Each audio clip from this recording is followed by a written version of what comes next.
Assalomu alaykum hurmatli anglovchilar. Huzuringlarda ustoz Muhammad Yusufning Qur'oni Karim qandoq kitob nomli asari. Yoqtirib anglag'aysizlar. A'udhu billahi minash shaytonir rojim. Bismillahirrahmanirrahim. Qur'oni Karimning tadrijiy tushirilganligi. Qur'oni Karimning baroqli tushirilmasdan oz-ozdan poch-poch tushirilganligining hikmati va sir asrorlari nihoyatda ko'p. Allah Taala bularning ba'zisini ochiqlagan. Payg'ambar alayhisalomning ko'nglini tinchlantirish va irodasini kuchaytirish, uning qavmidan yetgan aziyatlarga tasalli berish, uni da'vat yo'lidagi jafo mushaqqatlarni savrchanlik bilan qabul qilishga undash, burunqi payg'ambarlarning beshiga kelgan qiyinchiliklarni hikoya qilib berish orqali kuchli bo'lishga tashabbus qilish, uningga Alloh Taolaning yordam qiladiganligi va eng chong nusrat ato qiladiganligiga va'da qilish orqali uning qalbini mustahkamlash. Bundan boshqa Qur'oni Karimning oz-ozdan tushishi payg'ambar alayhisalomning uni yodlab bilishi uchun o'ng'ayliq edi. Qur'oni Karimning oz-ozdan tushganligi musulmonlarning oyatlarni darhol yodlab bilishi va bu oyatlarni turmushida tatbiqlashga odatlanishi uchun o'ng'ayliq yaratib beradi. Musulmonlar o'rtasida yuz berib turadigan ishlar haqida Alloh taolaning belgilamalarini bayon qilib berish, payg'ambar alayhisalomdan so'ralgan savollarga javob berish qatorliqlarning hammasi Qur'oni Karimning tadrijiy tushishini taqozo qiladi. Oyat va surlarning tartibi.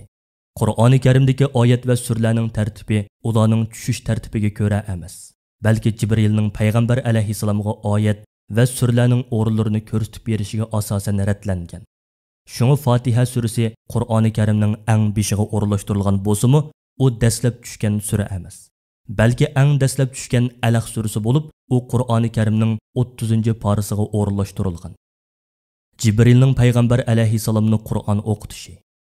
Jibril alayhisalom har yili Ramazon oyida payg'ambar alayhisalomga Qur'onni bir qitim boshdan oxirigacha o'qib berib, ondan yana payg'ambar alayhisalomdan boshdan oxiri tingshaydi.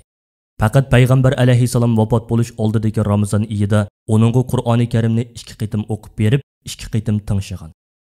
Bunu hadis bu haqiqatni kuchlantiradi.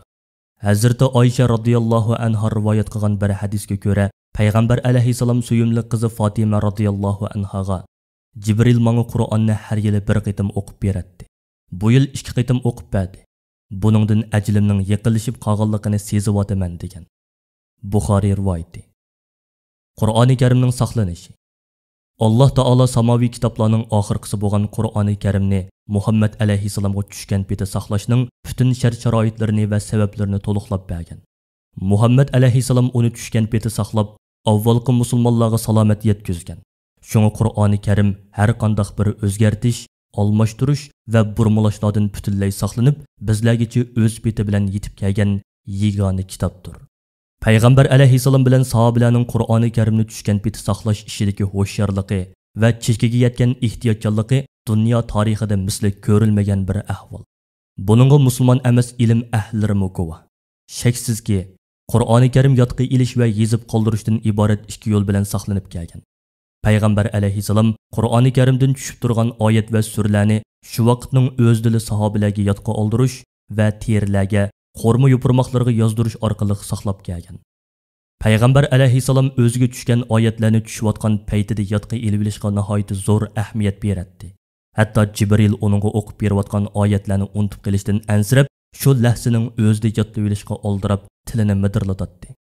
Shunga Alloh taolo payg'ambar alayhisalomni uning Qur'oni Karim oyatlarini unutib qolmaydiganligi va ularni uningga to'liq o'gitib to'plab berdiganligini uqtirib, uning ko'nglini xotirjam qilgan.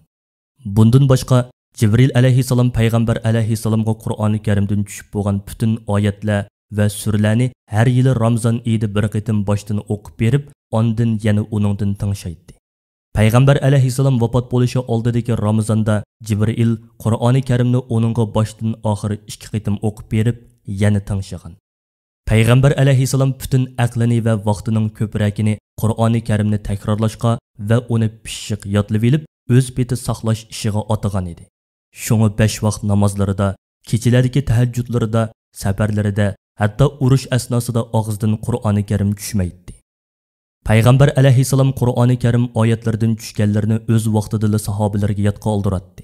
Ularga Qur'oni Karimdan saboq beradi va qandoq yodlash usullarini o'rgatadi. Sahabilarmi Qur'oni Karimni yodlash ishiga favqulodda zo'r ahamiyat berganlikdan hamisha payg'ambar alayhissalomning yenidan ayrilmay oz-ozdan tushib turgan oyatlarni tezlik yodlab oladi va yodlagan oyatlarning ko'rsatmalarini kundalik turmushida va hayotining hamma sohalarida amililashtirib mang'atdi. Ular Qur'oni Karimni yodlash ishida bir-biri bilan baslashadi. Kechalari masjidlarga kirib olib, bas-basda Qur'on yodlaydi. Yodlab bo'lganlarni takrorlaydi. Hatto kechalari Madina Munavvara shahridagi masjidlardan Qur'oni Karim tilovati yuksilib turadi. Alloh taolo ilgirgi payg'ambarlarga ko'plagan kitoblarni tushirgan bo'lsa-mu, ulardan birini kishilar yodlab boqqan emas. Hatto o'tmishlarda Tavrat bilan Injillarni har qanday bir avom o'qiyanmaydi. Faqat din odamlarla o'qib, ma'nosini tushuntirib beradi. Chunki u vaqtlarda yodlash u yoqda tursin, olimlardan boshqa xat o'qishni biladiganlarmi yo'q deyarlik edi. Ammo Qur'oni Karimni payg'ambar alayhissalomdan boshlab sahobalarning mutlaq ko'p sonliqi yodisiga biladi. Bir qitimliq urushda 70 dan ko'proq qorining shahid bo'lganligimi shu vaqtda qorilarning ko'pligidan derak beradi. Dunyo tarixida Qur'oni Karimdan boshqa bir kitobni bunchalik zo'r ahamiyat berib yodga ilish o'tmishlarda yoki hozirda ko'rilib boqmagan bir ish. Buningga butun dunyo guvoh. Buningdagi sabab shuki, Alloh taolo Qur'oni Karimni ta qiyomatgacha o'zi muhofazat qilib saqlashni o'z ustiga elish bilan bir vaqtda bu Qur'oni Karimni saqlashning sabablari va turtkilarini yoritib bergan. U bo'lsa-mu Qur'oni Karimni yodlashni eng sharafli ibodat qatoridan sanab, musulmonlarning dilida uni yodlash o'tini yondirganligi va uni yodlashni osonlashtirib berganligi hamda o'z vaqtida yezib saqlashning butun imkoniyatlarini yoritib berganligi edi. Haqiqatan biz bu Qur'onni o'qish va yodlash uchun oson qildik. Uningdan vaz-nasihat og'uchi bormi? Sura Qamar 22-oyat. Ma'lumki, Qur'oni Karimdan boshqa hech qanday bir samoviy kitobni yoki hadisni yodlaganga yoki o'qiganga savob berish va'da qilingan emas. Balki amal qilganga savob berish va'da qilingan. Payg'ambar alayhissalomning zamonidan to hozirgacha dunyoda qorilar uzilib qolmaganligi uchun hech kim Qur'oni Karimga bir harf chog'liq o'zgartish kirgizolmaydi. Qur'oni Karimni hozir musulmon emas xalqlarmi musulmon emas davlatlarda har xil manfaatlar yuzidan nashr qilib tarqitib kelayotgan bo'lsa-mu, uningga bir harfga chog'liq o'zgartish kirgizolmagan. Qur'oni Karimning kitob holiga keltirilishi. Qur'oni Karim 1-xalifa Abu Bakr Siddiq radhiyallohu anhu ning davrida payg'ambar alayhissalomning vafotiga 1 yilmi to'shmasdan Hijriyaning 12-yili, ya'ni milodiya 631-yili Yamama urushidan keyinla rasmiy kitob shaklida to'plangan. Qur'oni Karimni kitob holda to'plash fikrini o't yurak sahoba Umar ibn Xattob radhiyallohu anhu tunji bo'lib o'tirg'a qo'ygan. Ondan sahobalarning ulamolari Qur'oni Karimni to'plash fikriga hammasi birdek ittifoqqa kelgan. Qur'oni Karimni kitob shaklida to'plab chiqish ishini Zayd ibn Sobit boshchiligidagi Kuttobul Vahyi komitetining a'zolari ustiga olgan. Kuttobul Vahyi komiteti Zayd ibn Sobit radhiyallohu anhu payg'ambar alayhissalomning maxsus kotibi va Kuttobul Vahyi komitetining raisi bo'lib, qorilarning eng sarxili, favqulodda ziyrak, ho'shyor va asti tutish qobiliyati alohida yuqori kishi edi. Shu sababdan avval payg'ambar alayhissalom, keyin xalifalar uni o'zlari uchun maxsus kotib qilib ishlatgan. Zayd ibn Sobit Jibril payg'ambar alayhissalomga Qur'oni Karimni eng oxirgi qitim boshdan oxir o'qib berib, yana uningdan tingshiganda payg'ambar alayhissalomning yenida hozir bo'lish sharafiga noil bo'lgan. Ishonchlikligi, ehtiyotchanligi va taqvoligi bilan payg'ambar alayhissalomni qoyil qilgan sahobalarning biri edi.